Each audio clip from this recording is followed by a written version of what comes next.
Recording by Adrian Stroat, Turks and Caicos Islands. As Easy as ABC by Rudyard Kipling. Isn't it almost time that our planet took some interest in the proceedings of the Aerial Board of Control? One knows that easy communications nowadays, and lack of privacy in the past, have killed all curiosity among mankind, but as the board's official reporter, I'm bound to tell my tale. At 9:30 a.m. August 26, AD 2065, the board, sitting in London, was informed by De Forest that the District of Northern Illinois had riotously cut itself out of all systems and would remain disconnected till the board should take over and administer it direct. Every Northern Illinois freight and passenger tower was, he reported, out of action. All district main, local and guiding lights had been extinguished. All general communications were done, and through traffic had been diverted. No reason had been given, but he gathered unofficially from the mayor of Chicago that the district complained of crowd-making and invasion of privacy. As a matter of fact, it is of no importance whether Northern Illinois stay in or out of planetary circuit. As a matter of policy, any complaint of invasion of privacy needs immediate investigation, lest worse follow. At 9:45 a.m., De Forest, Dragomirov, Russia, Takahira, Japan, and Pirillo, Italy, were empowered to visit Illinois and to take such steps as might be necessary for the resumption of traffic and all that implies. By 10 a.m. the hall was empty, and the 4 members and I were aboard what Pirillo insisted on calling my little godchild, that is to say, the new Victor Pirillo. Our planet prefers to know Victor Pirillo as a gentle grey-haired enthusiast who spends his time near Foggia, inventing or creating new breeds of Spanish-Italian olive trees. But there is another side to his nature, the manufacture of quaint inventions, of which the Victor Pirillo is, perhaps, not the least surprising. She and a few score sister craft of the same type embody his latest ideas, but she is not comfortable. An ABC boat does not take the air with the level-keeled lift of a liner, but shoots up rocket fashion like the aeroplane of our ancestors, and makes her height at top speed from the first. That is why I found myself sitting suddenly on the large lap of Eustace Arnott, who commands the ABC fleet. One knows vaguely that there is such a thing as a fleet somewhere on the planet, and that, theoretically, it exists for the purposes of what used to be known as war. Only a week before, while visiting a glacier sanatorium behind Gotthaven, I had seen some squadrons making false auroras far to the north while they manoeuvred round the pole, but naturally it had never occurred to me that the things could be used in earnest. Said Arnott to De Forest as I staggered to a seat on the chart-room divan, "We're tremendously grateful to him in Illinois. We've never had a chance of exercising all the fleet together. I've turned in a general call, and I expect we'll have at least 200 keels aloft this evening." "Well aloft?" De Forest asked. "Of course, sir. Out of sight till they're called for." Arnott laughed as he lolled over the transparent chart table where the map of the summer blue Atlantic slid along degree by degree in exact answer to our progress. Our dial already showed 320 miles per hour, and we were 2,000 feet above the uppermost traffic lines. "Now, where is this Illinois district of yours?" said Dragomirov. "One travels so much, one sees so little. Oh, I remember. It is in North America." De Forest, whose business it is to know the out districts, told us that it lay at the foot of Lake Michigan. A road to nowhere in particular, was about half an hour's run from end to end, and, except in one corner, as flat as the sea. Like most flat countries nowadays, it was heavily guarded against invasion of privacy by forced timber, 50-foot spruce and tamarack, grown in 5 years. The population was close on 2 millions, largely migratory between Florida and California, with a backbone of small farms. They call 1,000 acres a farm in Illinois, whose owners come into Chicago for amusements and society during the winter. They were, he said, noticeably kind, quiet folk, but a little exacting, as all flat countries must be, in their notions of privacy. There had, for instance, been no printed news sheet in Illinois for 27 years. Chicago argued that engines for printed news sooner or later developed into engines for invasion of privacy, which in turn might bring the old terrors of crowds and blackmail back to the planet. So, news sheets were not. And that's Illinois, DeForest concluded. You see, in the old days she was in the forefront of what they used to call progress, and Chicago. Chicago, said Takahiro. That's the little place where there is Salati's statue of the nigger in flames. A fine bit of old work. When did you see it? Asked DeForest quickly. They only unveil it once a year. I know. At Thanksgiving. It was then, said Takahiro with a shudder. And they sang MacDonald's song too. Phew, DeForest whistled. I did not know that. I wished you'd told me before. MacDonald's song may have had its uses when it was composed, but it was an infernal legacy for any man to leave behind. It's protective instinct, my dear fellows, said Pirillo, rolling a cigarette. The planet, she has had her dose of popular government. She suffers from inherited agoraphobia. She has no, use for crowds. Dragomirov leaned forward to give him a light. Certainly, said the white-bearded Russian. The planet has taken all precautions against crowds for the past 100 years. What is our total population today? 600 million, we hope. 500 million, we think. But if next year's census shows more than 450, I myself will eat all the extra little babies. We have cut the birth rate out, right out. For a long time we have said to Almighty God, thank you, sir, but we do not much like your game of life, so we will not play. Anyhow, said Arnott defiantly, men live a century apiece on the average now. Oh, that is quite well. I am rich, you are rich, we are all rich and happy because we are so few and we live so long. Only I think, Almighty God, He will remember what the planet was like in the times of crowds and the plague. Perhaps He will send us nerves. Eh, Pirillo? The Italian blinked into space. Perhaps, he said, He has sent them already. Anyhow, you cannot argue with the planet. She does not forget the old days. And what can you do? For sure we cannot remake the world. DeForest glanced at the map flowing smoothly across the table from west to east. We ought to be over our ground by 9 tonight. There won't be much sleep afterwards. On which hint we dispersed, and I slept till Takahiro waked me for dinner. Our ancestors thought 9 hours sleep ample for their little lives. We, living 30 years longer, feel ourselves defrauded with less than 11 out of the 24. By 10 o'clock we were over Lake Michigan. The west shore was lightless except for a dull ground glare at Chicago and a single traffic-directing light, its leading beam pointing north at Waukegan on our starboard bow. None of the lake villages gave any sign of life, and inland westward, so far as we could see, blackness lay unbroken on the level earth. We swooped down and skimmed low across the dark, throwing calls county by county. Now and again we picked up the faint glimmer of a house light, or heard the rasp and rend of the cultivator being played across the fields. But northern Illinois as a whole was one inky, apparently uninhabited, waste of high forest woods. Only our illuminated map, with its little pointer switching from county to county as we wheeled and twisted, gave us any idea of our position. Our calls, urgent, pleading, coaxing, or commanding, through the general communicator brought no answer. Illinois strictly maintained her own privacy in the timber which she grew for that purpose. Oh, this is absurd, said DeForest. We're like an owl trying to work a wheat field. Is this Bureau Creek? Let's land, Arnott, and get hold of someone. We brushed over a belt of forced woodland, 15-year-old maples 60 feet high, grounded on a private meadow dock, none too big, where we moored to our own grapnels, and hurried out through the warm, dark night towards a light in a veranda. As we neared the garden gate, I could have sworn we had stepped knee-deep in quicksand, for we could scarcely drag our feet against the prickling currents that clogged them. After 5 paces we stopped, wiping our foreheads, as hopelessly stuck on dry, smooth turf as so many cows in a bog. "Pest!" cried Pirillo angrily. "We are ground-circuited, and it is my own system of ground circuits too. I know the pull." "Good evening," said a girl's voice from the veranda. "Oh, I'm sorry. We've locked up. Wait a minute."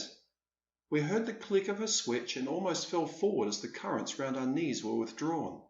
The girl laughed and laid aside her knitting. An old-fashioned controller stood by her elbow, which she reversed from time to time, and we could hear the snort and clank of the obedient cultivator half a mile away, behind the guardian woods.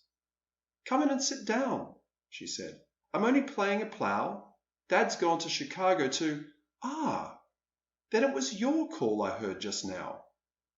She had caught sight of Arnott's board uniform, leapt to the switch and turned it full on. We were checked, gasping, waist deep in current this time, 3 yards from the veranda. "We only want to know what's the matter with Illinois," said DeForest placidly. "Then hadn't you better go to Chicago and find out?" she answered. "There's nothing wrong here. We own ourselves." "How can we go anywhere if you won't loose us?" DeForest went on, while Arnott scowled.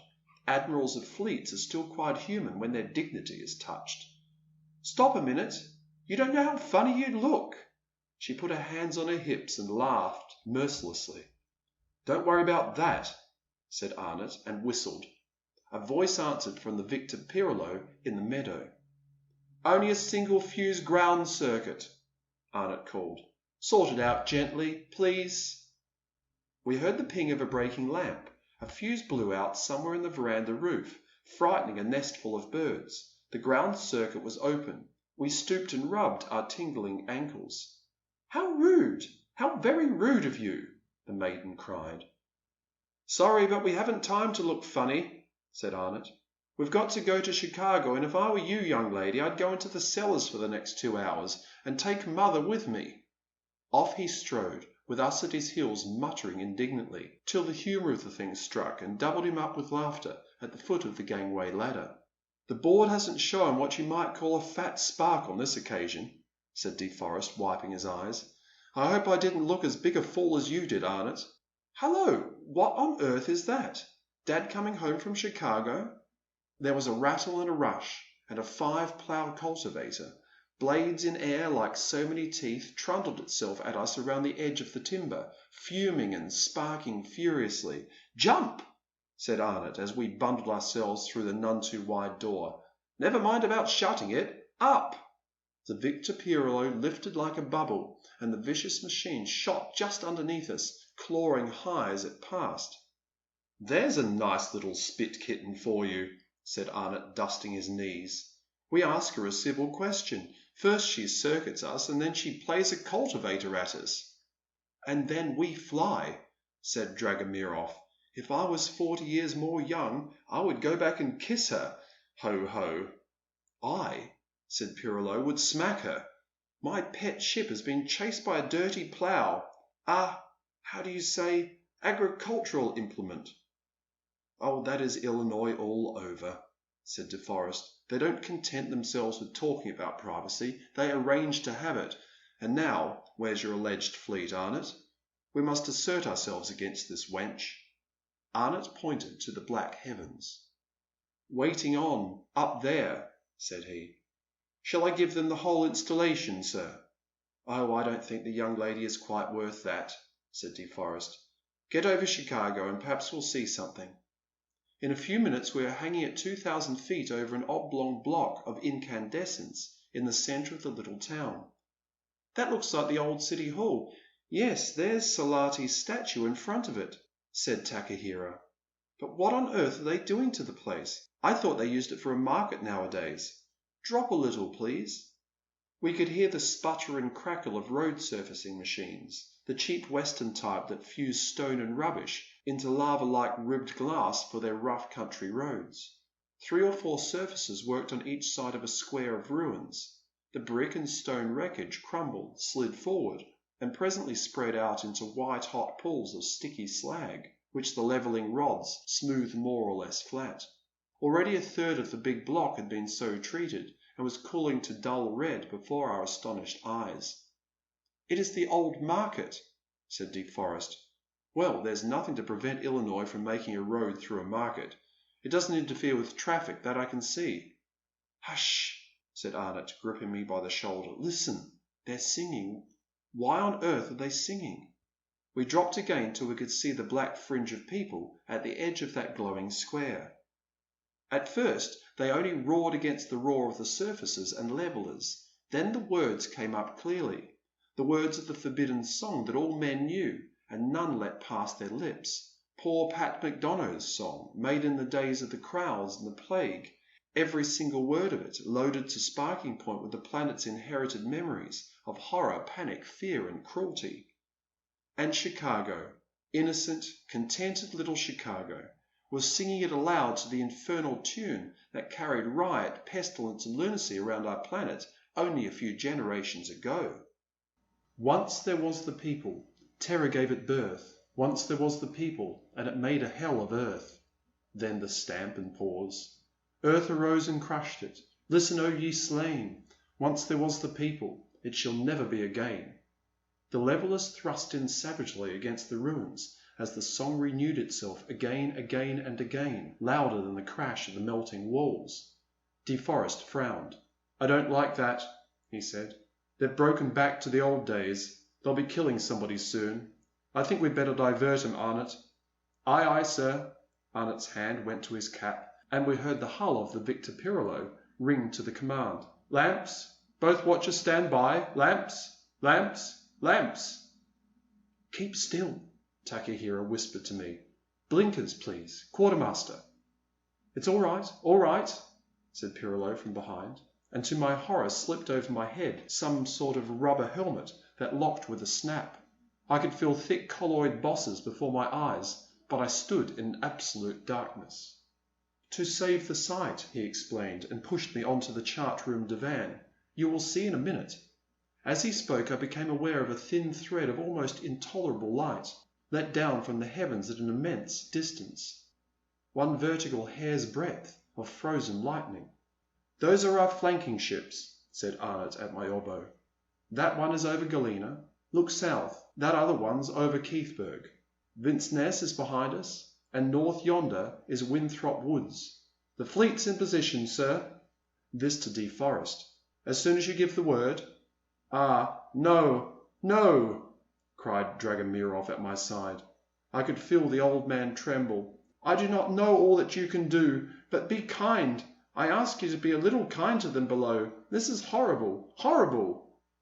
When a woman kills her chicken, dynasties and empires sicken, Takahira quoted. It is too late to be gentle now. Then take off my helmet, take off my helmet, Dragomirov began hysterically. Pirillo must have put his arm around him. Hush, he said. I am here. It is all right, Ivan, my dear fellow. I'll just send our little girl in Bureau County a warning, said Arnott. She don't deserve it, but we'll allow her a minute or two to take Mama to the cellar. In the utter hush that followed the growling spark, after Arnott had linked up his service communicator with the invisible fleet, we heard MacDonough's song from the city beneath us grow fainter as we rose to position. Then I clapped my hand before my mask lenses, for it was as though the floor of heaven had been riddled, and all the inconceivable blaze of suns in the making was poured through the manholes. You needn't count, said Arnott. I had no thought of such a thing. There are 250 kills up there, 5 miles apart. Full power, please, for another 12 seconds. The firmament, as far as eye could reach, stood on pillars of white fire. One fell on the glowing square at Chicago and turned it black. Oh, oh, oh! Can man be allowed to do such things? Dragomirov cried and fell across our knees. Glass of water, please, said Takahira to a helmeted shape that leapt forward. He is a little faint. The light switched off, and the darkness stunned like an avalanche. We could hear Dragomirov's teeth on the glass edge. Pirillo was comforting him. All right, he repeated. Come and lie down. Come below and take off your mask. I will give you my world, old friend. It is all right. They are my siege lights. Little Victor Pirillo's little lights. You know me. I do not hurt people. Pardon, Dragomirov moaned. I've never seen death. I've never seen the board take action. Shall we go down and burn them alive, or is that already done? Oh, hush, said Pirillo, and I think he rocked him in his arms. Do we repeat, sir? Arnott asked DeForest. "Give 'em a minute's break," DeForest replied. "They may need it." We waited a minute and then MacDonald's song, broken but defiant, rose from undefeated Chicago. "They seem fond of that tune," said DeForest. "I should let 'em have it, Arnott." "Very good, sir," said Arnott, and felt his way to the communicator keys. No lights broke forth, but the hollow of the skies made herself the mouth for one note that touched the raw fibre of the brain. Men hear such sounds in delirium, advancing like tides from horizons beyond the ruled foreshores of space. "That's our pitch pipe," said Arnott. "We may be a bit ragged. I've never conducted 250 performers before."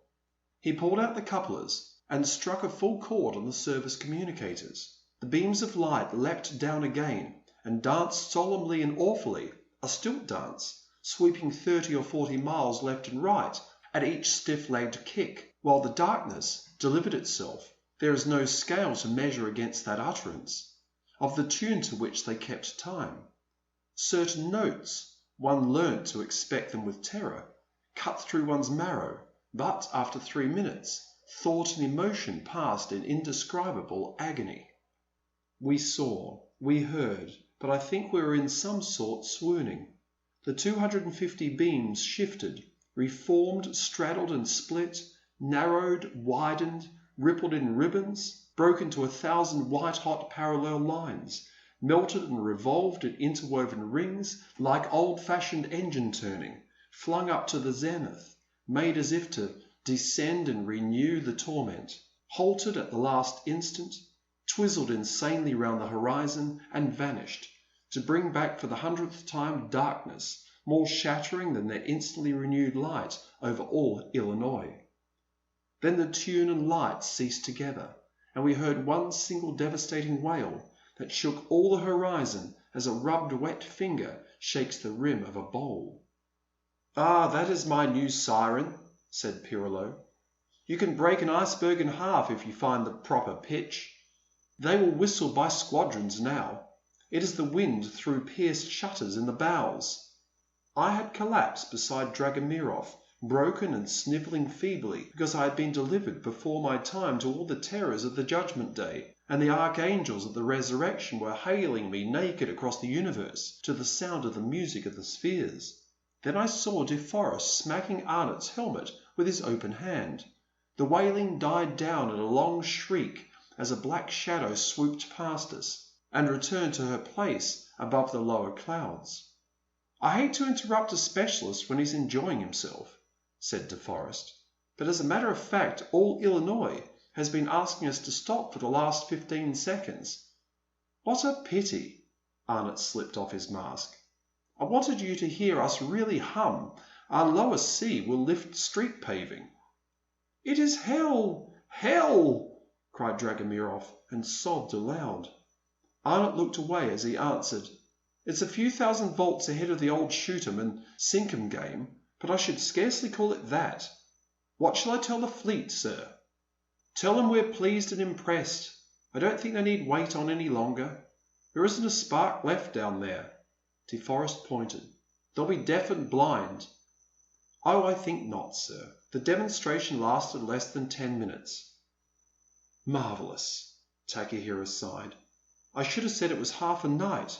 Now, shall we go down and pick up the pieces?" "But first a small drink," said Pirolo. "The board must not arrive weeping at its own works." "I am an old fool, Dragomirov began piteously. "I did not know what would happen. It is all new to me. We reason with them in Little Russia." Chicago North landing tower was unlighted, and Arnott worked his ship into the clips by her own lights. As soon as these broke out, we heard groanings of horror and appeal from many people below. "All right," shouted Arnott into the darkness. "We aren't beginning again." We descended by the stairs to find ourselves knee-deep in grovelling crowd, some crying that they were blind, others beseeching us not to make any more noises, but the greater part writhing face downward, their hands or their caps before their eyes. It was Pirolo who came to our rescue. He climbed the side of the surfacing machine and there, gesticulating as though they could see, made oration to those afflicted people of Illinois. "You stupids," he began, "there is nothing to fuss for. Of course your eyes will smart and be red tomorrow. You will look as if you and your wives had drunk too much, but in a little while you will see again as well as before. I tell you this, and I am Pirillo, Victor Pirillo." The crowd with one accord shuddered, for many legends attached to Victor Pirillo of Foggia, deep in the secrets of God. "Pirillo?" An unsteady voice lifted itself. "Then tell us, was there anything except light in those lights of yours just now?" The question was repeated from every corner of the darkness. Pirillo laughed. "No!" he thundered. Why have small men such large voices? "I give you my word and the board's word that there is nothing except light, just light. You stupids! Your birth rate is too low already as it is. Some day I must invent something to send it up, but send it down, never. Is that true? We thought, somebody said—" One could feel the tension relax all round. "You two big fools!" Pirillo cried. "You could have sent us a call and we would have told you." "Send you a call?" a deep voice shouted. "I wish you had been at our end of the wire." "I'm glad I wasn't," said De Forest. "It was bad enough from behind the lamps. Never mind, it's over now. Is there anyone here I can talk business with? I'm De Forest, for the board." "You might begin with me, for one. I'm mayor," the bass voice replied. A big man rose unsteadily from the street and staggered towards us, where we sat on the broad turf edging in front of the garden fences. "I ought to be the first on my feet. Am I?" said he. "Yes," said De Forest, and steadied him as he dropped down beside us. "Hello, Andy. Is that you?"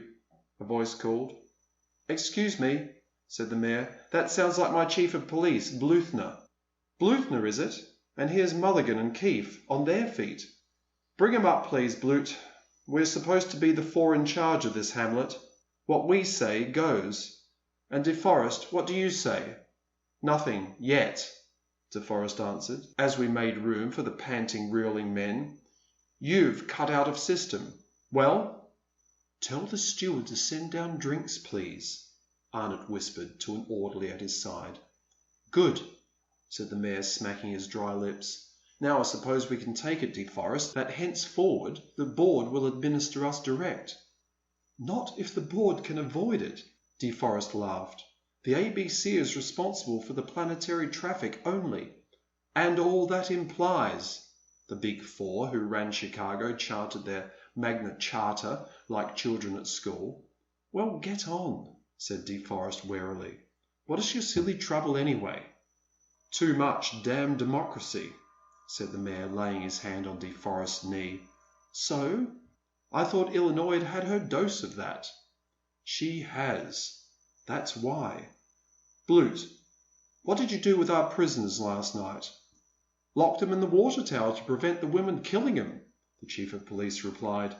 "I'm too blind to move just yet, but—" "Arnott, send some of your people, please, and fetch 'em along," said De Forest. "They're triple-circuited," the mayor called. "You'll have to blow out 3 fuses." He turned to De Forest, his large outline just visible in the paling darkness. "I hate to throw any more work on the board. I'm an administrator myself, but we've had a little fuss over our serviles. What? In a big city there's bound to be a few men and women who can't live without listening to themselves, and who prefer drinking out of pipes they don't own both ends of. They inhabit flats and hotels all the year round. They say it saves them trouble. Anyway, it gives them more time to make trouble for their neighbours. We call them serviles locally, and they are apt to be tuberculous." "Just so," said the man called Mulligan. "Transportation is civilization, democracy is disease. I've proved it by the blood test every time." "Mulligan's our health officer, and a one-idea man," said the mayor, laughing. "But it's true that most serviles haven't much control. They will talk, and when people take to talking as a business, anything may arrive, mayn't it, De Forest?" "Anything," "Except the facts of the case," said DeForest, laughing. "I'll give you those in a minute," said the Mayor. "Our serviles got to talking, first in their houses and then on the streets, telling men and women how to manage their own affairs. You can't teach a servile not to finger his neighbour's soul. That's invasion of privacy, of course, but in Chicago we'll suffer anything sooner than make crowds. Nobody took much notice and so I let 'em alone. My fault. I was warned there would be trouble, but there hasn't been a crowd or murder in Illinois for 19 years. 22, said his chief of police. Likely. Anyway, we'd forgot such things. So, from talking in the houses and on the streets, our serviles go to calling a meeting at the old market yonder. He nodded across the square, where the wrecked buildings heaved up grey in the dawn glimmer behind the square-case statue of the Negro in flames. There's nothing to prevent anyone calling meetings except that it's against human nature to stand in a crowd, besides being bad for the health. I ought to have known by the way our men and women attended that first meeting that trouble was brewing. There were as many as 1,000 in the marketplace, touching each other. Touching! Then the serviles turned in all tongue switches and talked, and we— What did they talk about? Said Takahiro. First, how badly things were managed in the city. That pleased us four. We were on the platform. Because we hoped to catch 1 or 2 good men for city work. You know how rare executive capacity is. Even if we didn't, it's refreshing to find anyone interested enough in our job to damn our eyes. You don't know what it means to work year in, year out without a spark of difference with a living soul. Oh, don't we? Said DeForest. There are times on the board when we'd give our positions, if anyone would kick us out and take hold of things themselves. But they won't, said the Mayor ruefully. I assure you, sir, we four have done things in Chicago in the hope of rousing people that would have discredited Nero. But what do they say? Very good, Andy. Have it your own way. Anything's better than a crowd. I'll go back to my land. You can't do anything with folk who can go where they please and don't want anything on God's earth except their own way. There isn't a kick or a kicker left on the planet. Then I suppose that little shed yonder fell down by itself, said DeForest. We could see the bare and still smoking ruins and hear the slag pools crackle as they hardened and set. Oh, that's only amusement. Tell you later. As I was saying, our serviles held the meeting, and pretty soon we had to ground circuit the platform to save them from being killed, and that didn't make our people any more pacific. How do you mean? I ventured to ask. If you've ever been ground circuited, said the Mayor, you'll know it don't improve any man's temper to be held up straining against nothing. No, sir. 800 or 900 folk kept pawing and buzzing like flies in treacle for 2 hours, while a pack of perfectly safe serviles invades their mental and spiritual privacy, may be amusing to watch, but they are not pleasant to handle afterwards. Pirlo chuckled. Our folk own themselves. They were of opinion things were going too far and too fiery. I warn the serviles, but they're born house-dwellers. Unless a fact hits them on the head, they cannot see it. Would you believe me? They went on to talk about what they called popular government. They did. They wanted us to go back to the old voodoo business of voting with papers and wooden boxes and word-drunk people and printed formulas and news sheets. They said they practiced it among themselves about what they'd have to eat in their flats and hotels. Yes, sir. They stood up behind Bluthner's doubled ground circuits and they said that, in this present year of grace, 2 self-owning men and women on that very spot. Then they finished. He lowered his voice cautiously by talking about the people. And then Bluthner, he had to sit up all night in charge of the circuits because he couldn't trust his men to keep 'em shut. I was trying 'em too high, the chief of police broke in. But we couldn't hold the crowd ground-circuited forever. I gathered in all the serviles on charge of crowd-making and put 'em in the water tower. Then I let things cut loose. I had to. The district lit like a sparked gas tank. The news was out over 7 degrees of country, the Mayor continued. And when once it's a question of invasion of privacy, goodbye to right and reason in Illinois.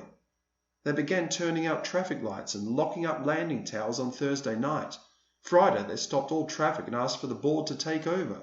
Then they wanted to clean Chicago off the side of the lake and rebuild elsewhere, just for a souvenir of the people that the serviles talked about. I suggested that they should slag the old market where the meeting was held while I turned in a call to you all on the board. That kept him quiet till you came along, and now you can take hold of the situation." "Any chance of their quieting down?" DeForest asked.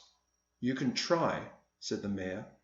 DeForest raised his voice in the face of the reviving crowds that had edged in towards us. Day was come. "Don't you think this business can be arranged?" he began, but there was a roar of angry voices. "We've finished with crowds. We aren't going back to the old days. Take us over. Take the serviles away. Administer direct or we'll kill 'em. Down with the people." An attempt was made to begin MacDonald's song. It got no further than the first line, for the Victor Pirillos sent down a warning drone on one stopped horn. A wrecked sidewall of the old market tottered and fell inwards on the slag pools. None spoke or moved till the last of the dust had settled down again, turning the steel case of Salaty's statue ashy grey. "You see, you'll just have to take us over," the mayor whispered. DeForest shrugged his shoulders. "You talk as if executive capacity could be snatched out of the air like so much horsepower. Can't you manage yourselves on any terms?" he said. "We can, if you say so. It will only cost those few lives to begin with."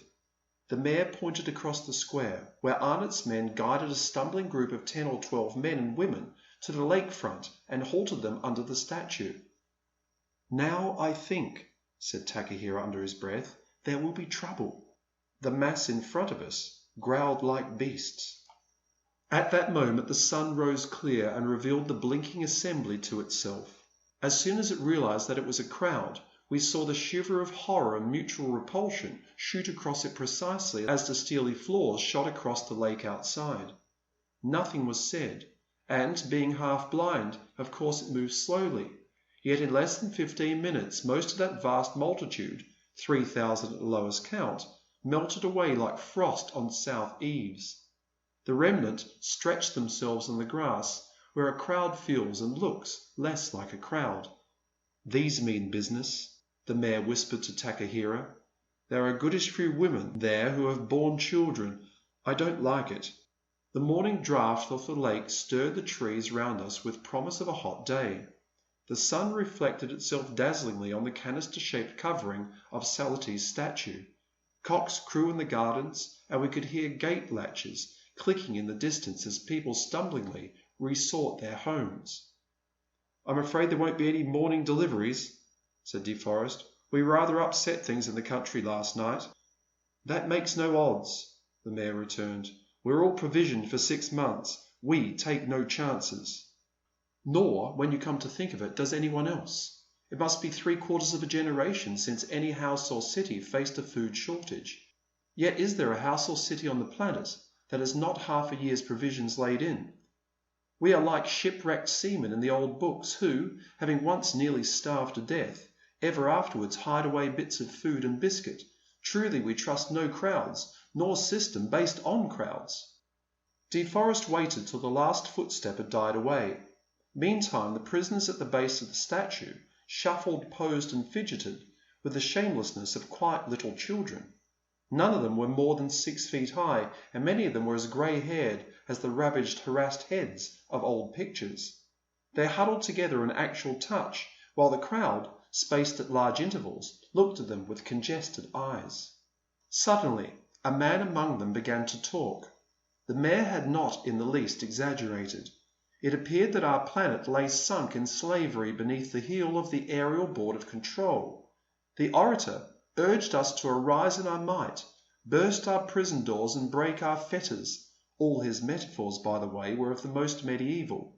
Next, he demanded that every matter of daily life, including most of the physical functions, should be submitted for decision at any time of the week, month, or year too, I gathered, anybody who happened to be passing by or residing within a certain radius, and that everybody should forthwith abandon his concerns to settle the matter. First by crowd making, next by talking to the crowds made, and lastly by describing crosses on pieces of paper, which rubbish should later be countered with certain mystic ceremonies and oaths. Out of this amazing play, he assured us, would automatically arise a higher, nobler and kinder world, based, he demonstrated this with the awful lucidity of the insane, based on the sanctity of the crowd and the villainy of the single person. In conclusion, he called loudly upon God to testify to his personal merits and integrity. When the flow ceased, I turned bewildered to Takahira, who was nodding solemnly. "Quite correct," said he. "It is all in the old books. He has left nothing out, not even the war talk." "But I don't see how this stuff can upset a child, much less a district," I replied. "Ah, you are too young," said Dragomirov. "For another thing, you are not a mamma. Please look at the mammas." 10 or 15 women who remained had separated themselves from the silent men and were drawing in towards the prisoners. It reminded one of the stealthy encircling, before the rush in at the quarry, of wolves round musk oxen in the north. The prisoners saw and drew together more closely. The mayor covered his face with his hands for an instant. De Forest, bareheaded, stepped forward between the prisoners and the slowly, stiffly moving line. "That's all very interesting," he said to the dry-lipped orator, "but the point seems that you've been making crowds and invading privacy." A woman stepped forward and would have spoken, but there was a quick assenting murmur from the men, who realized that De Forest was trying to pull the situation down to ground line. "Yes, yes," they cried. "We cut out because they made crowds and invaded privacy. Stick to that. Keep on that switch. Lift the serviles out of this. The board's in charge. Hush!" "Yes, the board's in charge," said De Forest. "I'll take formal evidence of crowd making if you like, but the members of the board can testify to it. Will that do?" The women had closed in another pace, with hands that clenched and unclenched at their sides. "Good! Good enough!" the men cried. "We're content. Only take them away, quickly." "Come along up," said De Forest to the captives. "Breakfast is quite ready." It appeared, however, that they did not wish to go. They intended to remain in Chicago and make crowds. They pointed out that De Forest's proposal was gross invasion of privacy. "My dear fellow," said Pirolo to the most voluble of the leaders, "you hurry, or your crowd that can't be wrong will kill you." "But that would be murder," answered the believer in crowds, and there was a roar of laughter from all sides that seemed to show the crisis had broken. A woman stepped forward from the line of women, laughing, I protest, as merrily as any of the company. One hand, of course, shaded her eyes. The other was at her throat. "Oh, they needn't be afraid of being killed," she called. "Not in the least," said De Forest. "But don't you think that, now the board's in charge, you might go home while we get these people away?" "I shall be home long before that. It's been rather a trying day." She stood up to her full height, dwarfing even De Forest's 6'8", and smiled, with eyes closed against the fierce light. "Yes, rather," said De Forest. "I'm afraid you feel the glare a little. We'll have the ship down." He motioned to the Pirolo to drop between us and the sun, and at the same time to loop circuit the prisoners, who were a trifle unsteady. We saw them stiffen to the current where they stood.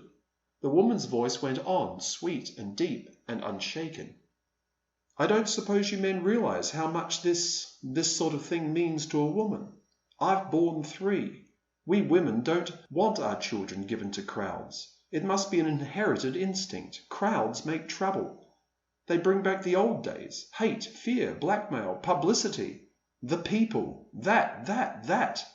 She points to the statue, and the crowd growled once more. "Yes, if they are allowed to go on," said De Forest. "But this little affair. It means so much to us women that this little affair should never happen again. Of course never's a big word, but one feels so strongly that it is important to stop crowds at the very beginning. Those creatures," she pointed with her left hand at the prisoners swaying like seaweed in a tideway as the circuit pulled them. "Those people have friends and wives and children in the city and elsewhere. One doesn't want anything done to them, you know. It's terrible to force a human being out of 50 or 60 years of good life. I'm only 40 myself, I know. But at the same time one feels that an example should be made, because no price is too heavy to pay if these people and all that they imply, can be put an end to. Do you quite understand? Or would you be kind enough to tell your men to take the casing off the statue? It's worth looking at." "I understand perfectly, but I don't think anybody here wants to see the statue on an empty stomach. Excuse me one moment." De Forest called up to the ship. "A flying loop ready on the port side, if you please."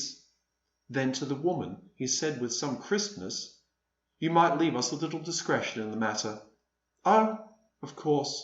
Thank you for being so patient. I know my arguments are silly, but—" She half turned away and went on in a changed voice. "Perhaps this will help you decide."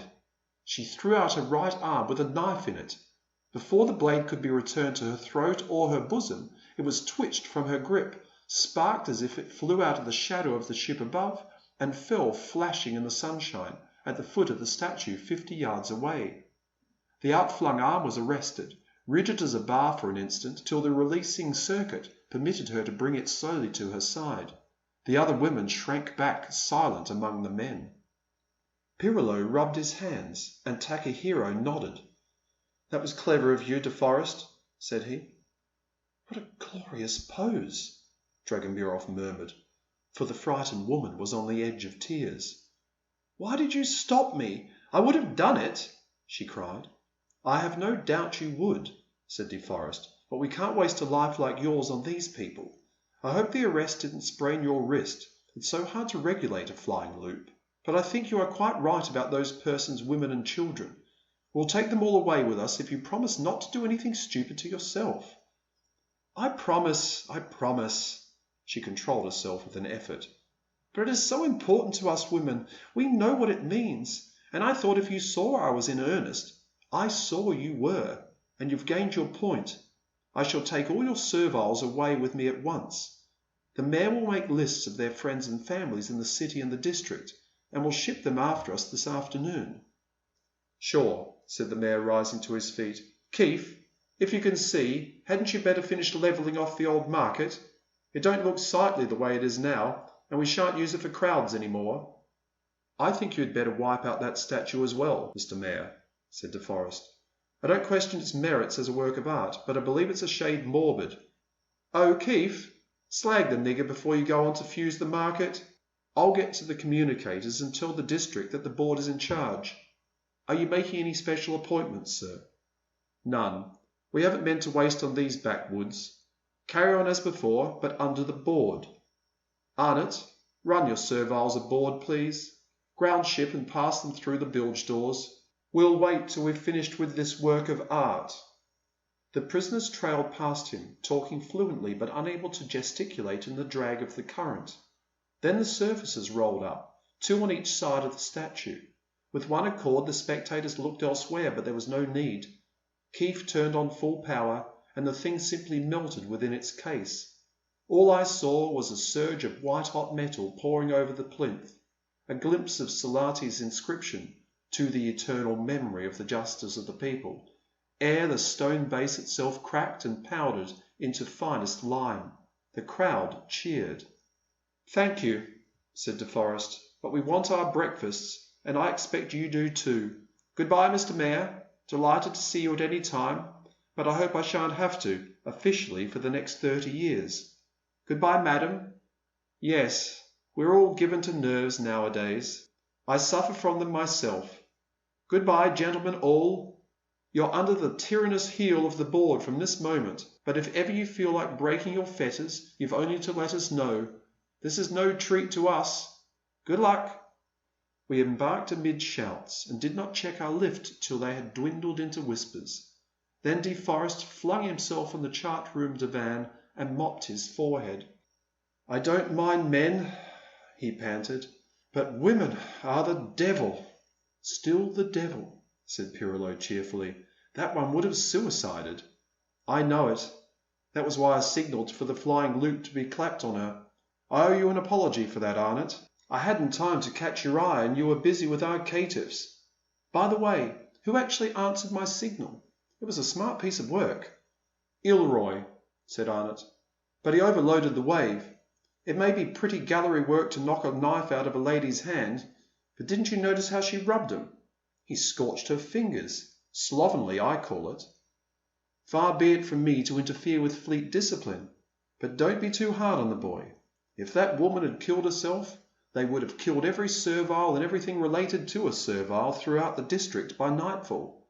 That was what she was playing for, Takahira said, and with our fleet gone, we could have done nothing to hold them. I may be an ass enough to walk into a ground circuit, said Arnott, but I don't dismiss my fleet till I'm reasonably sure that trouble is over. They're in position still, and I intend to keep them there till the serviles are shipped out of the district. That last little crowd meant murder, my friends. Nerves, all nerves, said Pirillo. You cannot argue with agoraphobia. And it is not as if they had seen much death, or is it? Said Takahira. In all my 90 years, I have never seen death. Dragomirov spoke as one who would excuse himself. Perhaps that is why, last night... Then it came out as we sat over breakfast that, with the exception of Arnott and Pirillo, none of us had ever seen a corpse, or knew in what manner the spirit passes.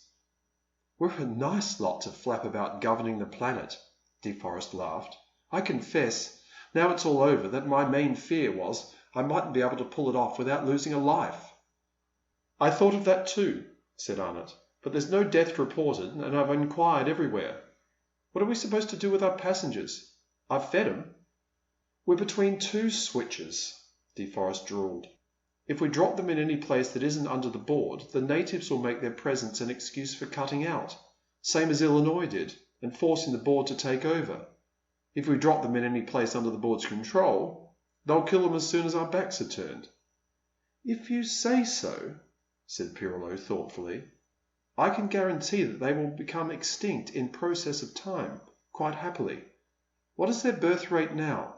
Go down and ask 'em, said De Forest.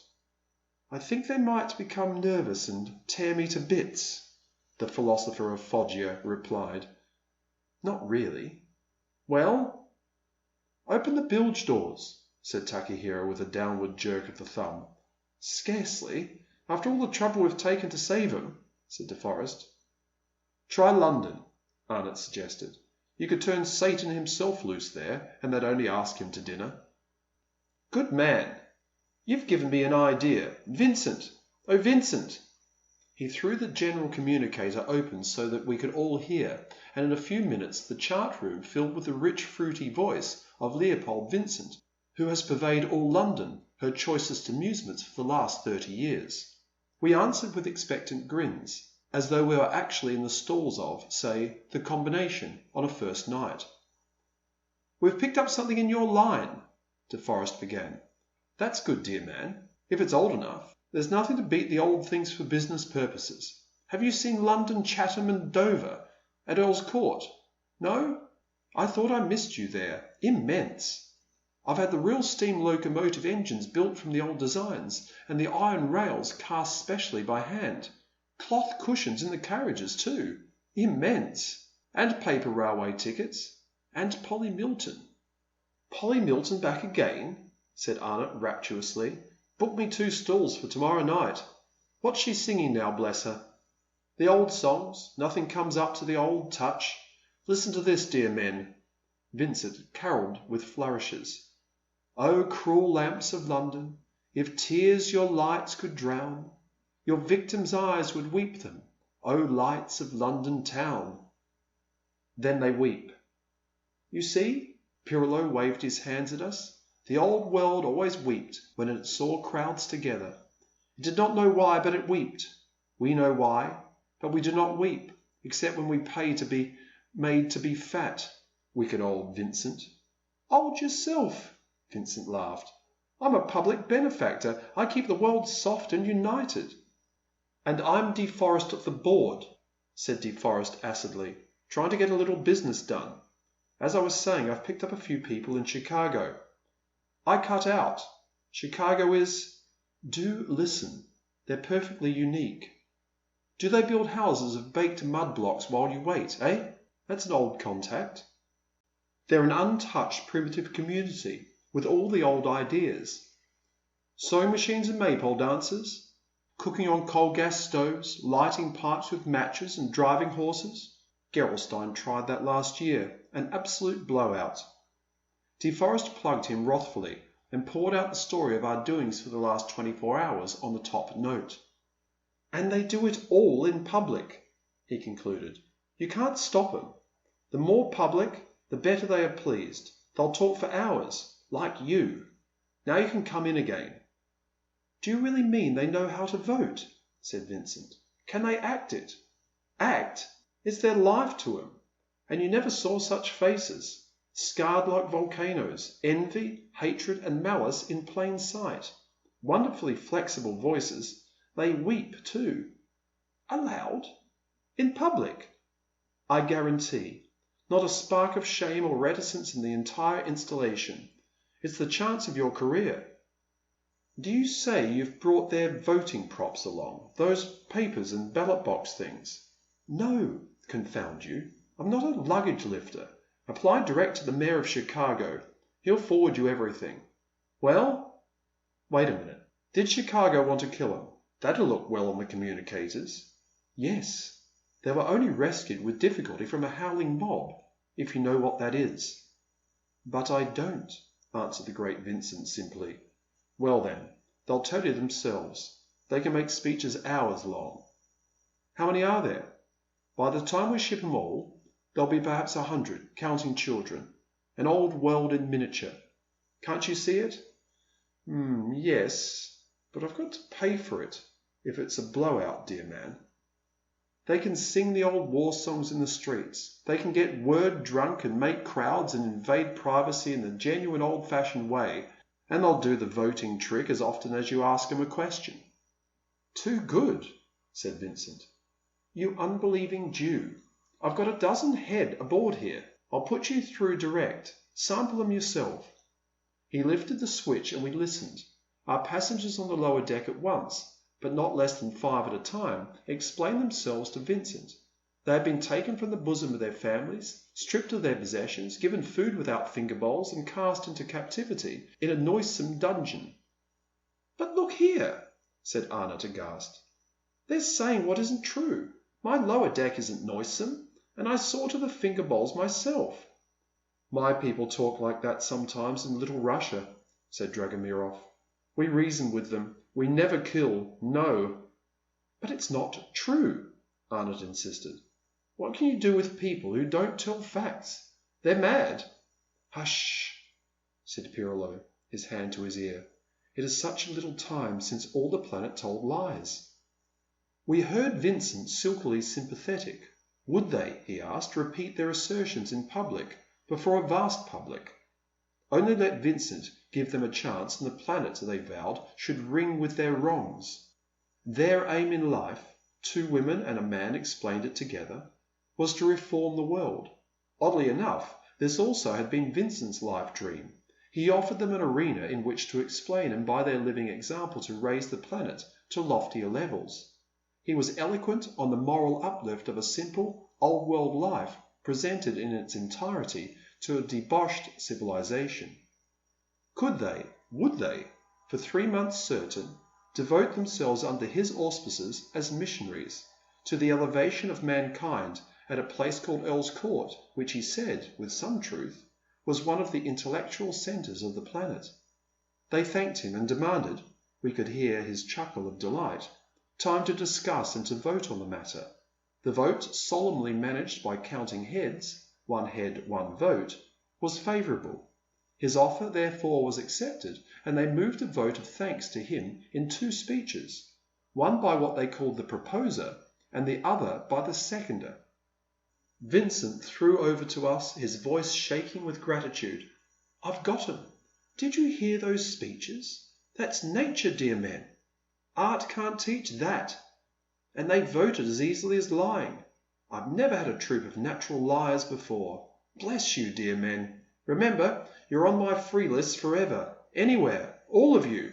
Oh, Gerolstein will be sick. Sick."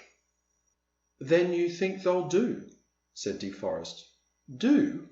The little village will go crazy. I'll knock up a series of old world plays for 'em. Their voices will make you laugh and cry. My God, dear men, where do you suppose they picked up all their misery from? On this sweet earth I'll have a pageant of the world's beginnings, and Mosenthal shall do the music. I'll go and knock up a village for him by tonight. We'll meet you at number 15 West Landing Tower, said De Forest. Remember, the rest will be coming along tomorrow. Let 'em all come, said Vincent. You don't know how hard it is nowadays, even for me, to find something that really gets under the public's damned iridium-plated hide. But I've got it at last. Goodbye. Well, said De Forest when we had finished laughing, if anyone understood corruption in London, I might have played off Vincent against Gerolstein and sold my captives at enormous prices. As it is, I shall have to be their legal adviser tonight when the contracts are signed, and they won't exactly press any commission on me either. Meantime, said Takahiro, we cannot, of course, confine members of Leopold Vincent's last engaged company. Chairs for the ladies, please, Arnott. Then I go to bed, said De Forest. I can't face any more women. And he vanished. When our passengers were released and given another meal, finger bowls came first this time, they told us what they thought of us and the board. And, like Vincent, we all marvelled how they had contrived to extract and secrete so much bitter poison and unrest out of the good life God gives us. They raged, they stormed, they palpitated, flushed and exhausted their poor torn nerves, panted themselves into silence, and renewed the senseless, shameless attacks. But can't you understand, said Pirolo pathetically to a shrieking woman, that if we'd left you in Chicago, you'd have been killed? No, we shouldn't. You were bound to save us from being murdered. Then we should have had to kill a lot of other people. That doesn't matter. We were preaching the truth. You can't stop us. We shall go on preaching in London, and then you'll see. You can see now, said Pirolo, and opened a lower shutter. We were closing on the little village, with her 3 million people spread out at ease inside her ring of girdling main traffic lights. Those 8 fixed beams at Chatham, Tonbridge, Redhill, Dorking, Woking, St Albans, Chipping Ongar, and Southend.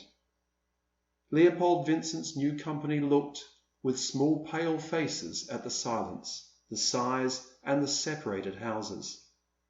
Then some began to weep aloud, shamelessly, always without shame.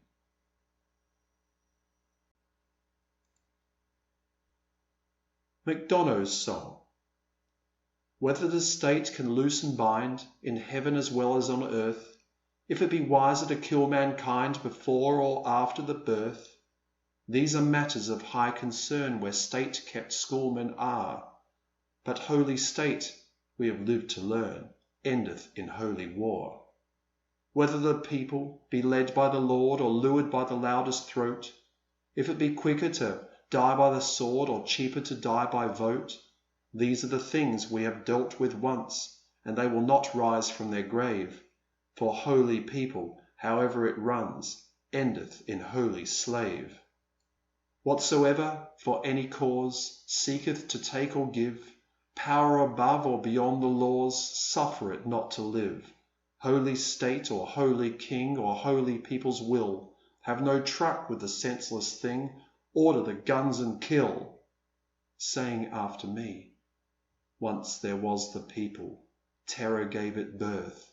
Once there was the people, and it made a hell of earth. Earth arose and crushed it. Listen, O ye slain, once there was the people, it shall never be again.